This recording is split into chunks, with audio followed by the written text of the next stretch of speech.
Alhamdulillah, segala puji dan syukur kita rafa'kan kehadirat Allah Subhanahu wa taala.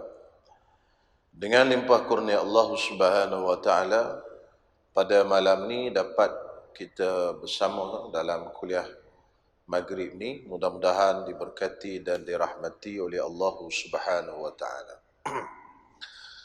Malam ni tuan-tuan semua, kita sambung lagi kitab kita ni, kitab Idaman Penuntut jilid 1. Dan malam ni kita masuk pada perkara yang membahaskan masalah ataupun tajuk yang baru, iaitu sembahyang berjemaah.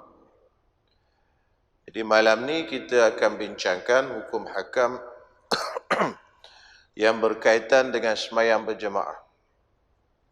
Jadi tuan-tuan semua, sembahyang berjemaah salah satu daripada syariat dalam agama kita. Dan dia merupakan salah satu daripada sunnah Nabi sallallahu alaihi wasallam. Di sembahyang berjemaah ni fadilatnya melebihi daripada sembahyang yang seorangnya, lebih daripada 27. Ini berdasarkan kepada hadis riwayat Imam Bukhari dan Muslim. Nabi sallallahu alaihi wasallam bersabda, "Salatul jama'ati afdalu min salatil fadhi bi 27 darajatan." Salat berjamaah lebih afdal pahalanya, melebihi daripada sembahyang seorang diri dengan gandaan 27 darjah. Jadi siapa yang sembahyang berjamaah, dia punya gandaan darjat ataupun darjah ni, dia punya pangkat lah. Lebih daripada orang yang sembahyang seorang ni 27 darjah. Jadi itulah dalil yang menunjukkan bahawasanya sembahyang berjemaah ni mempunyai kelebihan. Baik, kita lihat apa yang ditulis oleh pengarang. Kata pengarang rahimahullah ta'ala, perkataan jamaah itu daripada bahasa Arab yang sudah terkenal dalam bahasa Melayu. Maknanya kumpulan atau himpunan. Jika kita kata saya masuk jamaah Syekh Husin, maknanya saya masuk dalam kumpulan Syekh Husin. Dalam bab sembahyang jamaah, iaitu sembahyang berkumpul, sekurang-kurangnya 2 orang mengandungi imam dan makmum. Sembahyang berjamaah ni paling minimalnya 2 orang. 1 orang imam, 1 orang makmum, dah dikira dapat pahala berjemaah. Itu sekurang-kurangnya 2 orang. Jadi kalau kita sembahyang berjemaah dengan isteri kita di rumah, dah kira dapat pahala sembahyang berjemaah. Kenapa? Kerana dah dikira berjemaah. Seorang imam, seorang makmum. Jadi tak ada mesti kena ramai. Cuma kalau ramai itu fadilatnya lain pula. Asal hukum sembahyang berjamaah yang lain daripada Jumaat itu sunat muakkad. Hukum sembahyang jamaah ini ke atas individu selain daripada sembahyang Jumaat. Hukum dia sunat muakkad. Sunat muakkad ni sunat yang amat-amat dituntut. Kenapa? Kerana Nabi SAW tak pernah tinggal benda itu. Itu dipanggil sunat muakkad. Kalau ada satu sunnah yang Nabi buat dan Nabi tak tinggal, kalau tinggal pun jarang sekali lah, sekali atau 2 kali saja dalam hidupnya, ini dipanggil sunat muakkad. Sunat muakkad. Kalau satu sunnah yang Nabi buat, kadang-kadang Nabi tak buat, itu dipanggil sunat ghairu muakkad. Sunat yang tidak muakkad. Misal, sembahyang rawatib, dia ada 22 rakaat semuanya. Kita dah belajar semua ni. Dalam 22 rakaat ni, ada 10 sembahyang, 10 rakaat yang Nabi tak pernah tinggal. Jarang sangat Nabi tinggal. Maka 10 ini dipanggil sunat rawatib muakkad. Maknanya Nabi tak tinggal benda ni. Itu 2 rakaat sebelum subuh, 2 rakaat sebelum zuhur, 2 rakaat lepas zuhur, 2 2 rakaat lepas maghrib, 2 rakaat lepas isyak. Jadi 10 semua. Hak 12 rakaat lagi itu sunat ghairu muakkad. Sembahyang sunat rawatib tapi tak muakkad. Kenapa dia tidak muakkad? Karena kadang-kadang Nabi SAW buat dan kadang-kadang ada waktu Nabi tinggal. Mana Nabi tidak berterusan buat. Itu dia panggil sunat ghairu muakkad. Jadi sembahyang jemaah ini termasuk dalam sunat muakkad. Sembahyang sunat, perkara sunat yang Nabi boleh kata tak pernah tinggal. Jadi sembahyang jemaah ni Nabi buat sama-sama. Sentiasa Nabi buat. Sehingga kan ke hujung hayat Nabi pun Nabi bersembahyang berjemaah lagi. Baik, habis di situ. Dan hukum mendirikan sembahyang berjemaah, ini sembahyang jemaah ni untuk individu, tiap-tiap orang manusia ni, hukum dia sunat muakkad secara umum. Dan hukum mendirikan sembahyang berjemaah, hukum buat sembahyang jemaah di tempat yang boleh nampak syiar, di satu tempat yang boleh nampak sebagai syiar. Syiar ni apa benda? Lambang. Kalau orang masuk dalam kampung tu, orang tahu, ni kampung orang Islam. Pasal ada syiar dia. Antara syiar Islam ni azan. Orang masuk bunyi azan. Allah, ada orang Islam dalam ni. Sebab bunyi azan. Lepas tu pula sembahyang berjemaah. Oh, ini kampung orang Islam. Sini ada sembahyang jemaah, sini ada jemaah. Lepas tu pula hari raya bunyi takbir raya. Allahu Akbar. Ni tempat orang Islam. Syiar tu panggil lambang.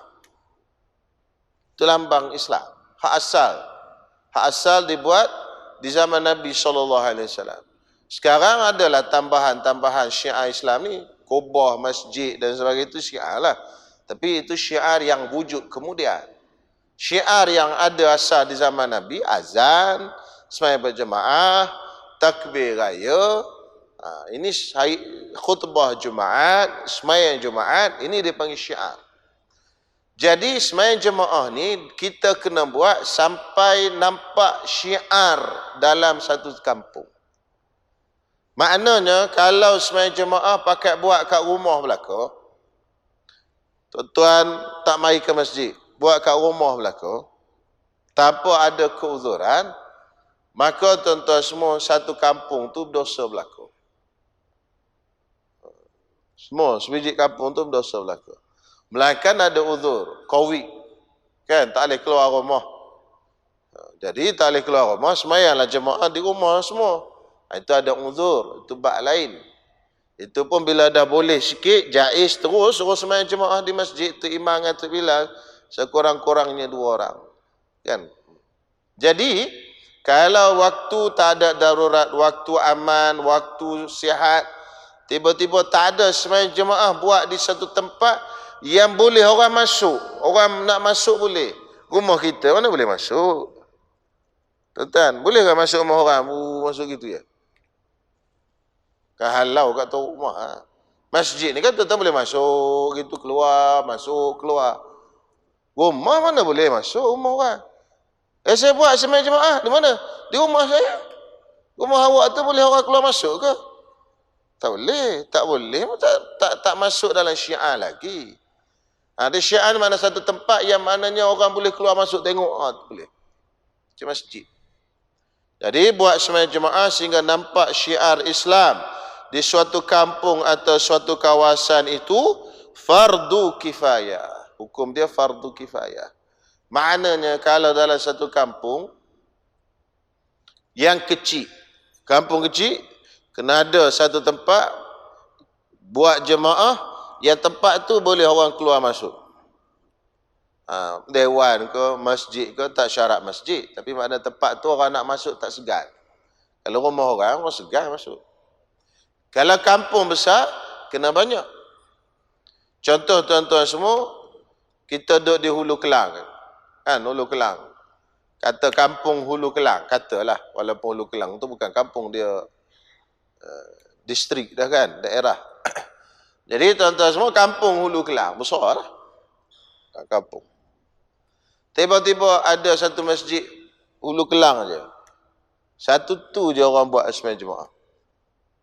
Masjid lain tak ada satu tu je. Jadi kalau orang masuk di tepi kampung Hulu Kelang sini, sebelah sini, katalah sampai sini kampung Hulu Kelang, orang masuk sini, orang tak nampak kampung orang Islam ni. Pasal tempat jemaahnya tu, kat Masjid Ridwan tu. Maka tak hilang lagi fardu kifayah. Masih berdosa lagi semua orang dalam kampung tu. Mana kalau kampung besar, kena buat beberapa tempat. Sehingga orang masuk, boleh tahu. Tak ada jauh sangat. Mana masuk sekejap, tahu dah ni kampung Islam. Kan Nabi SAW masuk ke Madinah. Madinah ni besar ke kecil tuan-tuan semua? Madinah ni besar. Besar Madinah. Kota Madinah tu besar. Sampai saja di Quba, Quba tu masuk dalam Madinah lagi. Nabi buat dah sembahyang Jumaat di situ satu. Kemudian jalan sampai ke Masjid Nabawi. Tak jauh mana Quba dengan Masjid Nabawi? Jauh ke tuan-tuan semua? Tak jauh. Sekarang orang berjalan lah. Jalan kaki ada jalan laluan, jalan sampai Quba. Kalau malas sikit naik bas. Dia ada shuttle bus. Kan? Tapi banyak orang-orang muda sekarang berjalan je. Jalan. Pagi-pagi lepas main subuh jalan. Sambil-sambil exercise. Orang muda. Orang tua pun boleh. Tak rajin exercise. Ada. Kalau malas exercise, tua pun tak dia. Muda pun tak dia apa. Jadi tuan-tuan semua dekat je. Soalannya pasal apa dia Quba buat, di Masjid Nabawi buat pula? Sebab nak kena zahir syiar. Dan di zaman Nabi, tuan-tuan semua memang macam tu. Di Quba ada sembahyang Jumaat. Di Masjid Nabawi pun ada sembahyang Jumaat. Di Masjid Nabawi orang sembahyang dengan Nabi. Di Quba sembahyanglah dengan imam yang di sana. Dan kampung-kampung yang lain di luar Madinah pun ada. Nabi hantar imam. Contohnya Sayyidina Mu'az bin Jabal. Imam. Nabi hantar pergi kampung-kampung luar sikit pada Madinah. Tapi hari Jumaat,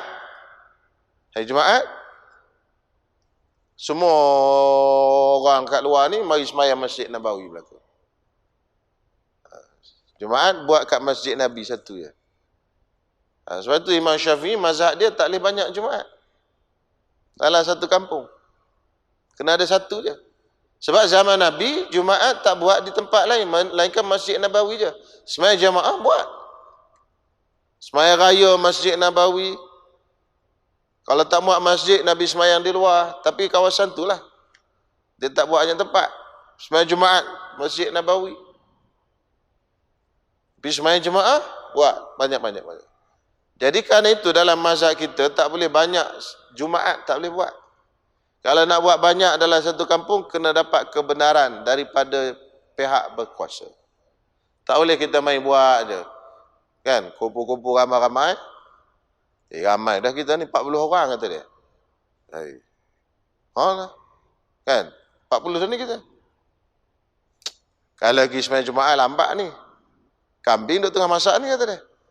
Nak makan kambing. Kambing tengah masak ni. Kita buat Jumaat kat bawah lah kata dia. Kat rumah saya bawah ni kata. Kat ruang tamu rumah saya. Buat Jumaat tuan-tuan semua. Dalam mazhab Syafi'i tak boleh. Tak sah. Kalau mazhab lain boleh. Mazhab Syafi'i tak boleh. Sebab tu mazhab Syafi'i dia ketat sikit untuk buat Jumaat. Kalau tempat yang bukan pemazhab Syafi'i, Jumaat, situ Jumaat, sini Jumaat, sana Jumaat. Banyak. Macam di Mesir, banyak Jumaat. Dekat-dekat je. Kita tak boleh. Kita mesti. Masjid dah ada. Masjid boleh muat lagi. Kena buat sini. Masjid tak muat dah. Minta kebenaran daripada pihak berkuasa. Okey, pihak berkuasa kata tak pasal masjid tak muat. Bolehlah buat yang situ sebelah. Boleh. Sebab tak muat. Kalau muat tak boleh. Itu dia punya hukum asal. Baik, fardu kifayah tadi atas secara umum, atas laki-laki yang merdeka. Orang yang hamba abdi tak wajib, tak dituntut untuk melakukan sembahyang berjemaah. Yang tinggal di tempat mukim, orang musafir tak termasuk dalam tuntutan fardu kifayah. Ada pakaian untuk menjaga maruahnya. Orang yang ada pakaian, yang dituntut secara fardu kifayah melakukan sembahyang berjemaah. Orang yang tak ada pakaian tak dituntut. Ataupun ada pakaian tapi pakaian yang tidak layak dengan dia. Pakaian yang menjaga maruahnya. Tuan-tuan, manusia ni dia ada maruah. Dan maruah ni salah satu daripada perkara yang 5 yang perlu dijaga. Hifzuddin, jaga agama. Hifzul akli, jaga akal. Hifzul nafsi, jaga jiwa. Hifzul mal, jaga harta. Hifzul nasab, jaga nasab. Dan yang satu lagi yang keenam, hifzul irdi, jaga maruah. Maruah. Jadi ada setengah orang, dia tak biasa keluar daripada rumah, melainkan dengan pakaian yang sesuai dengan dia. Dia malu. Dia tak biasa keluar rumah pakai baju pagoda. Ada orang boleh. Ada orang tak boleh. Ada orang dia tak boleh pakai, dia malu. Kalau dia keluar rumah pakai baju pagoda, tuan-tuan semua, dia rasa merah muka, aib bagi diri dia. Dan aib merah muka tu nama dia maruah seseorang. Lepas tu kita tak dibenarkan mengaibkan maruah orang. Jadi orang yang ada pakaian tapi pakaiannya tak layak dengan dia. Pakaian yang tak layak dengan dia. Dia tidak termasuk dalam tuntutan fardu kifayah tadi. Dia tak termasuk. Walaupun dia ada baju, nak keluar boleh keluar, ada baju. Tapi baju tu tak layak dengan dia. Ada baju pagoda je. Baju Melayu tak ada. Jadi dia tak masuk dalam tuntutan fardu kifayah. Maknanya, kalau dalam kampung tu semua tak pergi sembahyang jemaah, dia tak masuk dalam tuntutan, makna dia tak dosa. Hak dosanya mana? Hak dosa tu hak cukup syarat je.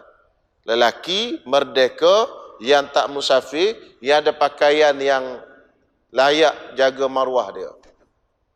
Itu syarat tersebut.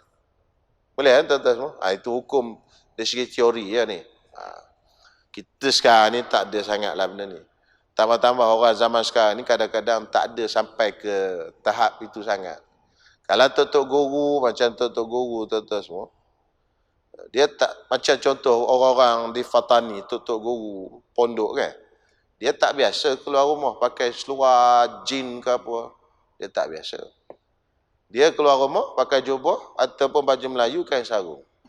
Kalau tak ada baju Melayu kain sarung, dia tak akan pakai seluar jin. Jadi kalau dia tak pergi waktu itu, dan kampung tu tak buat jemaah, jadi berdosa lah. Semua berdosa pasal tak buat jemaah. Tapi dia tak termasuk dalam orang yang berdosa. Sebab dia tak cukup syarat. Yang berdosa tu orang yang cukup syarat. Tuan-tuan semua, maruah. Okey? Lepas tu kita jangan calahkan maruah orang. Dan tiada uzur menunaikannya. Apabila dikerjakan oleh seorang imam dan seorang makmum, gugurlah dosa orang lain yang dalam tempat itu. Bismillah. Orang laki-laki berjemaah dalam masjid lebih baik, yakni afdal.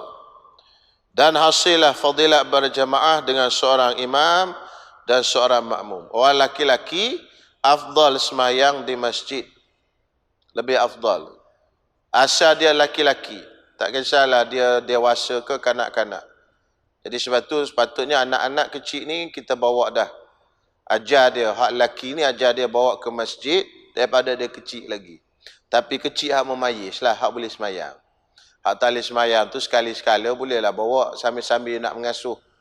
Kan? Mak dia nak masak ke nak apa, kita bawa ke masjid, bolehlah. Tapi jangan kerap sangat sebab kadang-kadang dia mengganggu orang yang semayang. Sebab dia tak reti apa lagi. Tak, dia yo. Jadi kadang-kadang ganggu orang nak semayang di masjid ni, orang nak khusyuk sebagainya. Ada orang kata, budak kenapa keras sangat budak? Ya bukan, budak ni ada dua jenis. Satu memayis, satu tak memayis. Yang tak memayis tu library pun kita tak bawa. Kan? Library tuan-tuan semua, bising-bising kena hambat kat pustakawan tu. Minta mak cik bawa keluarlah anak cik ni. Itu library, masjid pun sama lah tuan-tuan. Nak orang nak khusyuk kan. Sekali-sekala boleh lah. Hak dibawa ke masjid daripada kecil itu kanak-kanak yang dah mumayyiz. Mana reti dah semayang. Itu hak bincangnya. Kalau dia masuk dalam saf, okey, tak boleh bawa keluar. Hak mumayyiz, hak umur 8, 9, reti semayang dah. Hak umur 3 tahun kalau masuk saf memang kena bawa keluar tu semua. Dia mana reti semayang 3 tahun. Dia duduk sekejap, ya tu.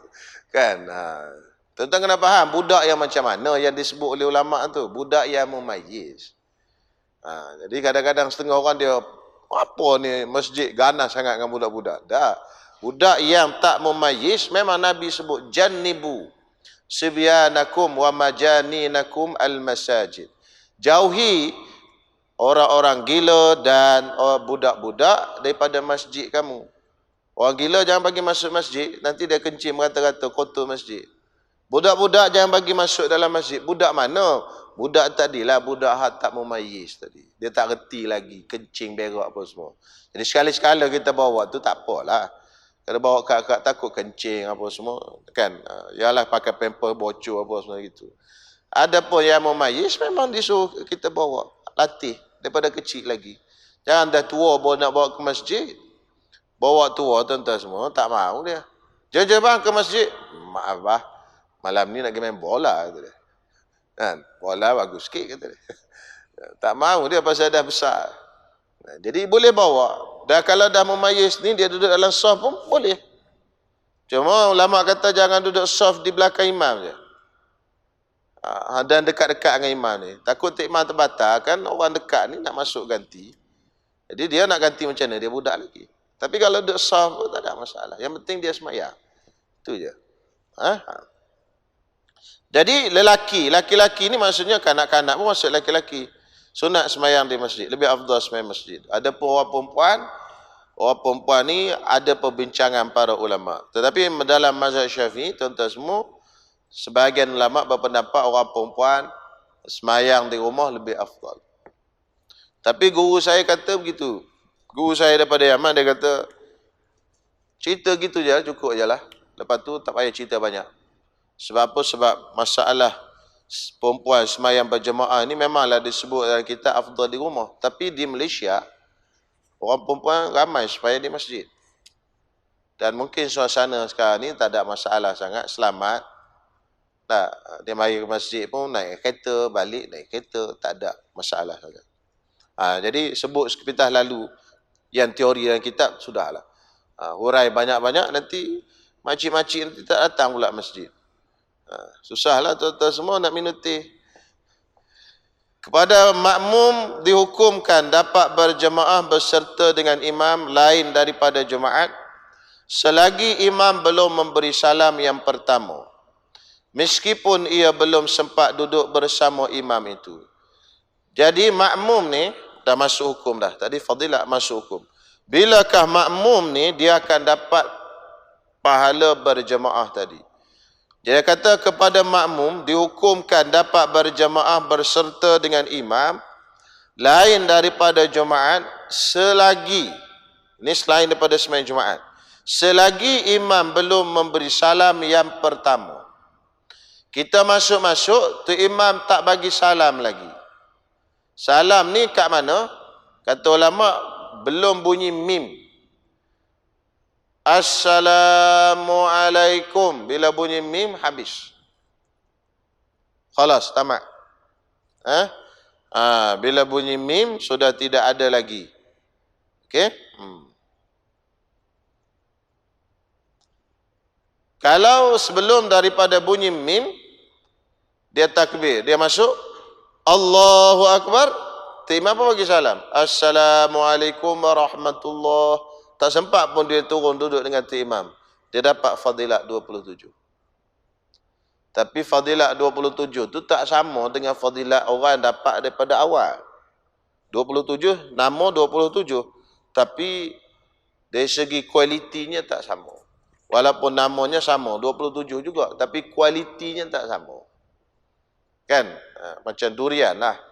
Durian kan nama durian belaka. Tapi ni musangking lain. Mahal. Durian kampung lain. D24 lain. Udang merah lain. Tapi semua durian. Sama juga 27 sama, tapi tak sama. Yang ni masuk Allahu Akbar, imam bagi salam. Masalah dapat 27 tapi kualitinya tak sama. Selagi belum imam bagi salam. Ini untuk sembahyang selain daripada sembahyang Jumaat. Tetapi untuk sembahyang Jumaat dia dapat rakaat, dapat Jumaat selagi mana tu imam belum angkat kepala rukuk yang kedua. Selagi mana tu imam tak angkat kepala rukuk kedua. Kalau tu imam dah angkat kepala rukuk kedua, dia dah tak dapat Jumaat. Kita masuk masjid, mari lewat hari Jumaat. Sampai-sampai kita takbir. Allahu Akbar. Tu imam pun baru rukuk. Allahu Akbar. Rukuk rakaat kedua. Rukuk rakaat kedua lah tuan-tuan semua. Kita guna ayat pendek, rukuk kedua. Tu imam pun rukuk. Allahu Akbar. Kita pun rukuk dengan tu imam. Maknanya kita sempat rukuk kedua dengan tu imam. Ikut tu imam sampai salam. Tu imam bagi salam. Kita bangkit tambah satu rakaat saja. Sebab kita dapat Jumaat. Jumaat 2 rakaat. Jadi kita baru dapat satu rakaat dengan tu imam, tambah satu lagi. Tetapi kalau kita mari, tu imam dah lepas rukuk yang kedua.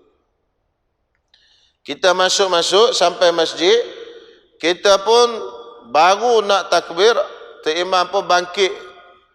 Sami Allahu liman hamidah.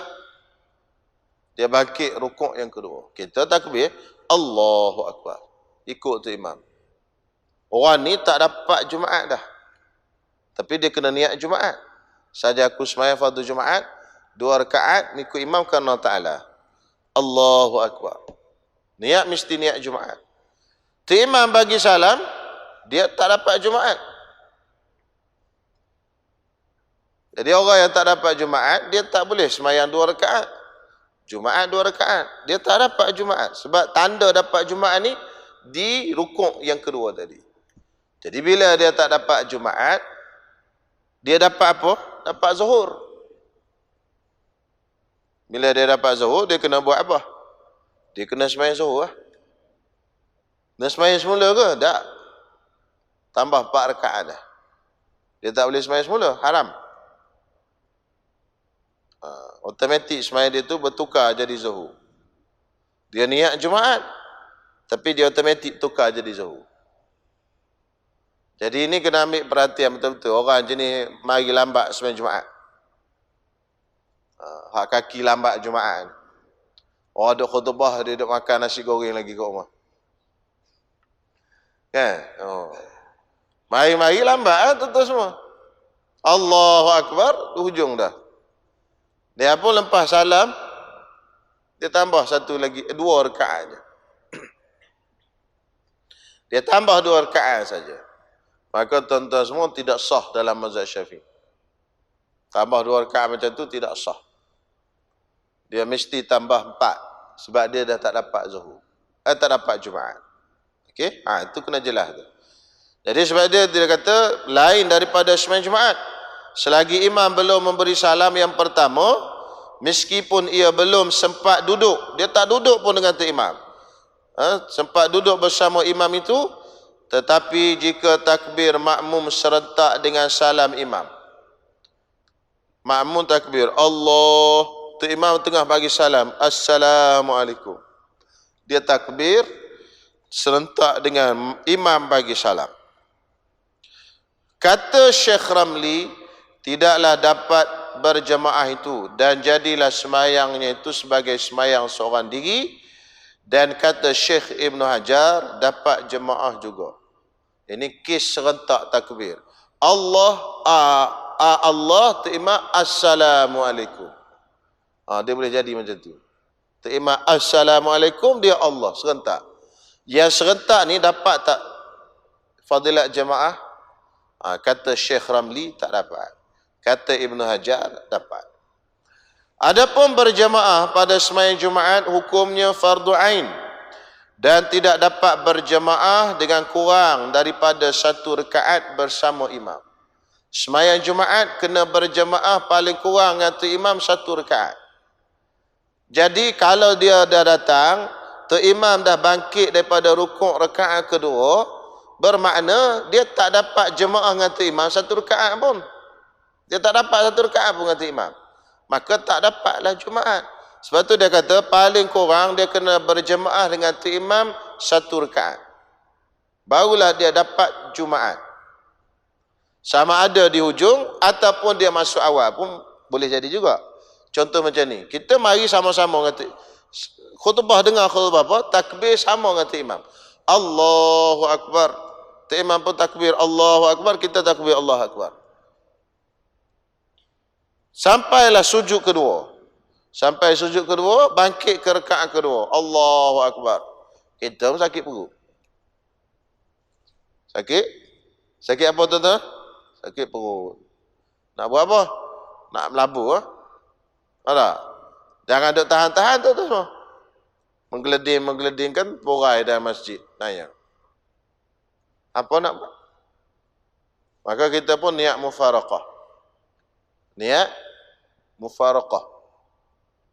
Aku mufaraqah daripada tu imam. Bahasa Arab mufaraqah. Bahasa Melayu berpisah. Aku berpisah dengan tu imam. Niat macam tu je dalam hati. Kemudian teruskan sembahyang sendiri. Habis Fatihah rukuk, tu imam duk baca Fatihah lagi, kita baca Fatihah laju-laju lah. Alhamdulillahirrahmanirrahim. Amin. Laju lah nak buang ni. Rukuk, intidal. Sujud, duduk atas sujud, sujud. Bangkit, baca tahiyat akhir, reka-reka, bagi salam. Pergi terus. Tak apa kan lalu depan orang? Tak apa, darurat. Dia tak darurat je, tak boleh lalu depan orang semayang. Orang ada semayang, kita duduk melenggang. Itu tak memang haram. Ini darurat ni. Duduk main-main tuan-tuan semua. Nah, ya kapek masjid. Kita malah pergi semua. Boleh tak macam tu? Boleh. Pasal apa boleh? Kita dah berjemaah dengan tu imam 1 rakaat dah.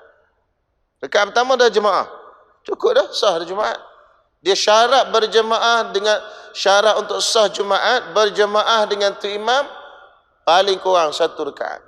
Sama ada kes tadi hak di awal tadi sakit perut ataupun kita mari lewat dapat sebelum rukuk tu imam bangkit tu imam pada rukuk kedua pun dapat 1 rakaat berjemaah, maka dua-duanya dapat Jumaat. Okey, tuan-tuan semua. Jadi kalau berlaku kes emergency, lagu tu tuan-tuan semua. Tapi kalau emergency sangat, tuan-tuan, tak ada. Nak perhabis serkaan lagi pun tak ada. Itu berhenti lah sebenarnya. Pergi bilik air, keluar-keluar tengok. Imam Assalamualaikum warahmatullahi. Habis dah sembahyang Jumaat. Apa nak buat? Paksa tu imam suruh sembahyang semula. Mam, sembahyang semula, aku masuk bilik air dia. Semula. Kan? Boleh tuan-tuan? Tak boleh lah. Tuan-tuan sembahyang zuhur lah. Sembahyang zuhur yang kes tadi. Habis tu nak berdosa ke dia sembahyang zuhur? Tak berdosa, pasal dia darurat. Dia memang sakit perut waktu tu. Dah mari-mari habis dah Jumaat. Jumaat tak boleh nak diulang senang-senang. Bila nak ulangkan semua. Kan? Takkan pasal kita seorang nak ulang Jumaat. Zuhur lah kita. Itu cara dia. Untuk jadi ikatan berjemaah wajib atas makmum niat mengikut imam. Sekiranya tiada niat itu, nescaya jadi sembahyangnya sebagai sembahyang seorang diri. Sebagai sembahyang seorang diri. Tetapi pada sembahyang yang disyaratkan berjemaah, seperti sembahyang Jumaat, tidak sah sembahyangnya dengan sebab tiada berniat mengikut imam itu. Sembahyang Jumaat, kita nak kena niat ikut imam dalam takbiratul ihram.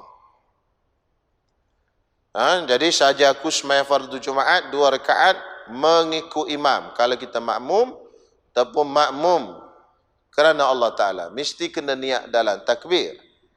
Kalau tak niat dalam takbir, sembahyang Jumaat tadi tidak sah. Adapun untuk sembahyang yang selain daripada sembahyang Jumaat, kita boleh tak niat dalam takbir. Masa takbir tadi, Allahu Akbar, tak niat. Mengikut imam, tak niat. Semayang tu tetap sah. Cuma apabila kita mula ikut tu imam, kita kena niat. Mula kita ikut tu imam, kita kena niat. Maknanya boleh niat mengikut imam tengah semayang. Di pertengahan. Bukan mesti dalam takbir. Untuk semayang selain pada semayang Jumaat. Tetapi untuk semayang Jumaat, mesti kena niat dalam takbiratul ihram. Kalau tak niat dalam takbiratul ihram, misalnya macam ni. Kita semayang Jumaat kemarin. Hari ni belajar kuliah ni.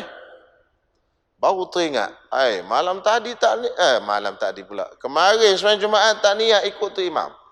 Baru teringat. Yakin ni? Kalau was-was tak memberi kesan apa-apa. Ni yakin, ingat betul-betul. Tak niat mengikut imam. Maka semayang Jumaat itu tidak sah. Maka kita kena qadha zuhur. Balik ni, qadha zuhur. Allahu Akbar. Semayang zuhur. Semayang Jumaat itu tidak sah. Pasal apa tak sah? Satu je kecacatan. Sikit ya. Cacat apa? Tak niat mengikut imam dalam takbiratul ihram. Sebab niat mengikut imam dalam takbiratul ihram wajib bagi semayang Jumaat. Dan ada 3 semayang lagi lah. Nanti insyaAllah kita sebut lain kali. Jadi semayang Jumaat wajib. Imam pun sama wajib dia niat jadi imam dalam takbiratul ihram. Untuk semayang Jumaat. Allahu Akbar, kena niat jadi imam dalam takbiratul ihram. Sekiranya dia tak niat dalam takbiratul ihram, sekiranya imam tak niat, maka semayang Jumaat imam tidak sah. Semayang Jumaat imam tidak sah. Bila semayang Jumaat imam tak sah, semayang Jumaat makmum macam mana? Ni orang belakang.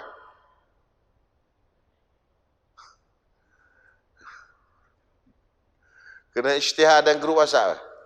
Tuan-tuan sekalian, semayang Jumaat semalam tak sah. Saya tak niat jadi imam. Macam mana? Tuan-tuan semua semayang Jumaat makmum tak apa, sah. Sebab dia termasuk dalam kecacatan yang tersembunyi. Namun juga kalau tu imam tak mandi wajib, makmum sah. Tu imam hari semayang subuh, terlupa mandi wajib. Dah lepas 2 rakaat dah, salam. Assalamualaikum, assalamualaikum. Baru teringat. Tak mandi wajib, kata dia. Jadi, okey azan. Jadi makmum tuan-tuan semua, sah semayang dia. Cuma tu imam je kena semayang semula. Kenapa?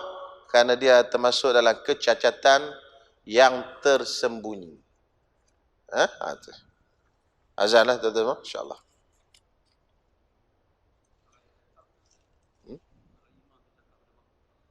Boleh cakap, tapi makmum tak wajib qadha.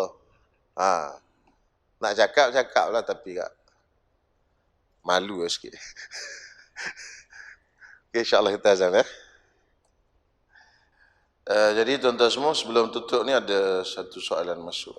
Tanya, bagaimana tadi?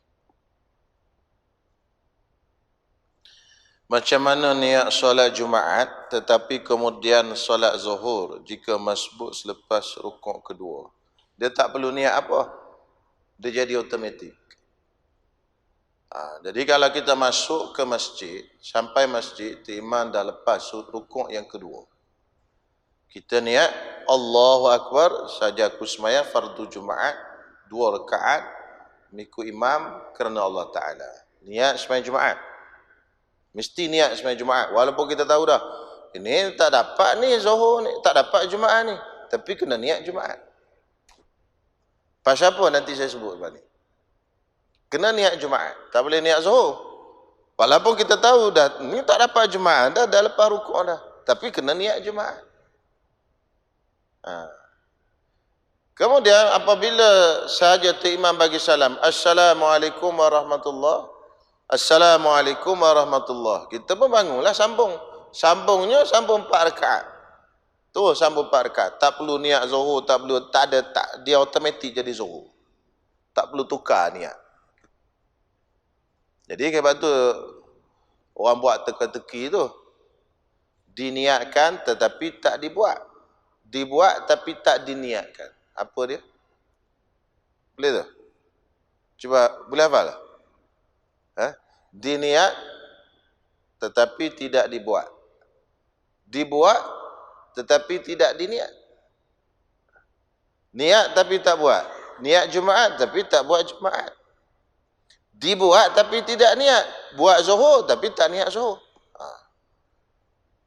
Boleh. Malam cuba sebelum tidur teka-teki dengan rumah dulu. Kan? Rumah kata dah buang terbiak ke. Jadi tuan-tuan semua itu sebabnya. Sebab apa kena niat Jumaat? Tadi katanya, pasal apa kena niat Jumaat? Tahu dah tak dapat Jumaat? Sebab kata ulama, kerana boleh jadi dapat Jumaat lagi. Boleh ada kebarangkalian untuk dapat Jumaat lagi. Walaupun pada realitinya tak dapat. Pada nampak sekarang ni tak dapat lah. Tetapi kemungkinan, kebarangkalian ni ada. Macam mana? Contohnya tu imam duduk tahiyat akhirah. Kita berkata tak dapat lah zuhur ni. Tiba-tiba tu imam pun teringat. Dalam rakaat pertama tadi, dia tak baca satu ayat daripada surah Fatihah. Iyyaka na'budu wa iyyaka nasta'in. Dia tak baca. Jadi, tak baca satu ayat Fatihah ni, tak sah Fatihah. Maka apa dia nak kena buat? Rakaat dah terlepas dah. Dia duduk rakaat kedua dah sekarang. Kena undur balik, kalau dalam rakaat kesama, tak apalah. Jadi apa dia nak buat? Dia kena tambah satu lagi rakaat. Imam pun dia tengah baca tahiyat, dia teringat tak baca iyyaka na'budu wa iyyaka nasta'in. Dia pun bangun tambah satu lagi rakaat. Makmum hak mari lambat tengok, lega ada harapan. Dia pun bangun satu lagi, ikutlah satu rakaat dengan imam. Dia pun sembahyang sempat satu rakaat dengan imam. Lepas tu imam bagi salam, dia tambah satu rakaat saja. Sebab apa? Sebab dia sempat berjemaah dengan imam satu rakaat. Tapi kita jangan ada doa imam je, biarlah imam terlupa, Tak lah. Kan? Jadi ulama kata kerana ada kebarangkalian. Boleh jadi macam tu, maka sebab itu wajib niat Jumaat, tak boleh niat zuhur. Tengok imam memang tak ada lupa apa, complete dah. Dia pun bagi salam, zuhur lah kita. Zuhur tu tak perlu niat, tak perlu ubah apa, dia jadi automatik. Itu. Jadi ingat niat Jumaat tapi sembahyangnya zuhur. Kes mana? Kalau mari selepas kita masuk takbir tu imam dah bangkit daripada rukuk yang kedua. Kalau sebelum bangkit daripada rukuk yang kedua, tak apa lagi. Okey, insya-Allah. Jadi geng-geng hak mari lewat ni kena bagi tahu kat dia. Takut dia tambah dua je. Dia tak sah sembahyang tu. Wallahu a'lam. Okey, insya-Allah jumpa kuliah akan datang pula lah. InsyaAllah. Bismillahirrahmanirrahim. Alhamdulillahirabbil alamin wassalatu wassalamu ala asyrafil anbiya'i wal mursalin wa ala alihi washabbihi ajma'in. Allahumma rabbana anfa'na bima 'allamtana, rabbana 'allimna ma yanfa'una, rabbana faqihna faqih ahlana wa qarabatin lana fi dinina. Wa sallallahu ala sayyidina Muhammad wa ala alihi washabbihi wasallam. Walhamdulillahirabbil alamin.